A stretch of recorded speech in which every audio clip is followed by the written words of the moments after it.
Om Namo Bhagavate Vasudevaya. Om Namo Bhagavate Vasudevaya. Om, I bow to the Lord Vasudeva. Hello, everybody. I would like to read again chapter 1, but stanza 17 from the Bhagavad Gita, first chapter. This is a fascinating chapter. It's one that almost nobody pays any attention to, but it could be a scripture in itself. It's so full of teaching. And here he's apparently just talking about all the warriors on the side of goodness. And Duryodhana is very worried about them because they have great power, even though there are few of them. Then the king of Kashi, the northward or upward flowing discrimination, excellent archer. Why archer?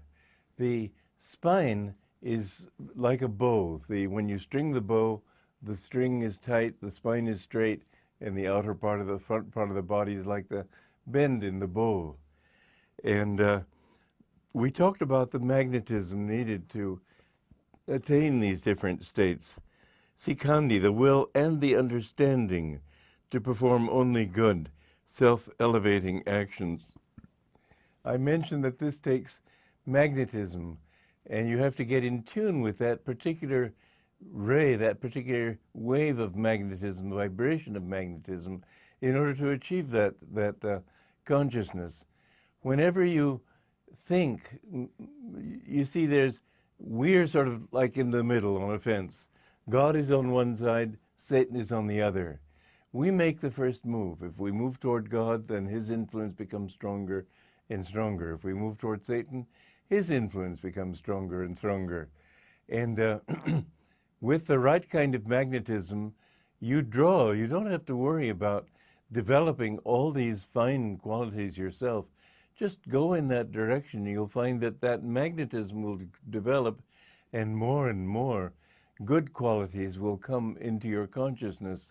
And so if you sit straight like an archer, like the bow of the archer, if you think in terms of the energy flowing upward, if you think upward, if you think in terms of good things and elevating things, those will automatically bring you into the right frame of mind to develop spiritually. And then it goes on to Drishtadhyumna, the calm inner light, or the intuitive sense of its hidden presence. And I mention that because many people don't see the light, but you can feel it. Some people, God has 8 qualities. If I can remember them all: light, sound, love, wisdom, calmness, joy,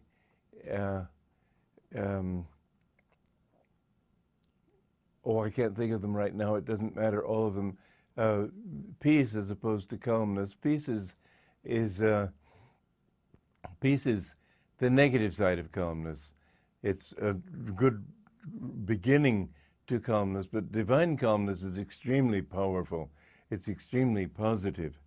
And all of these qualities, you can develop them, but you don't always develop all of them at once. Some people specialize in feeling love.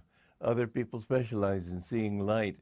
Others in merging in the sound, and so on.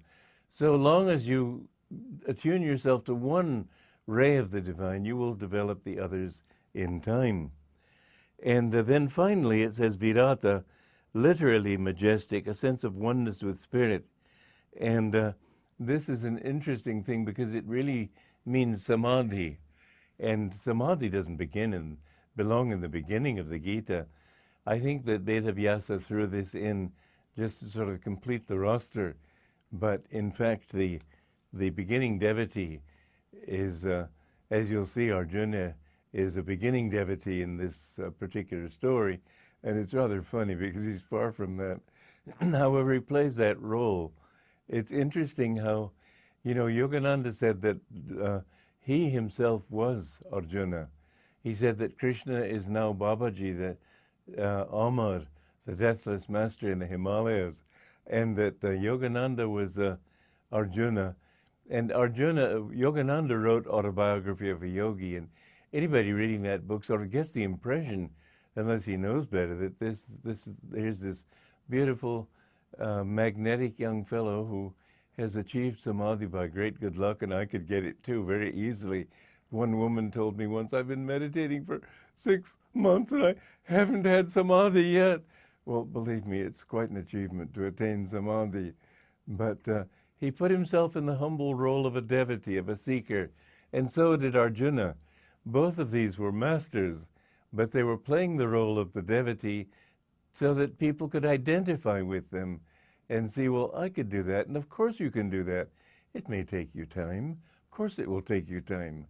But they were really much more than that. So when later on Arjuna sort of gives up the fight for a while, don't take it too seriously.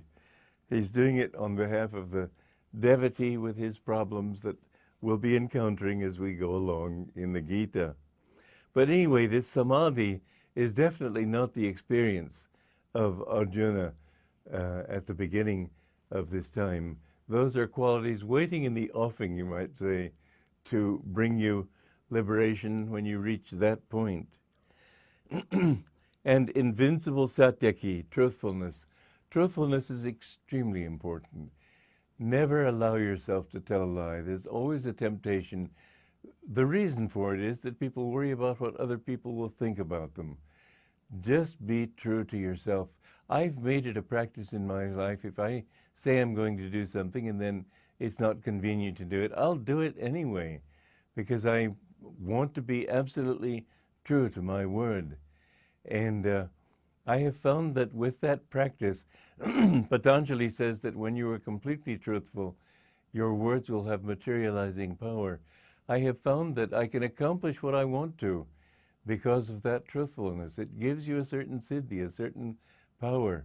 And if you make up your mind to do something, you can do it. The things that I have done have been accomplished by that rigid adherence to dharma and to truthfulness. I have never done anything to shortcut, you might say, on ethics.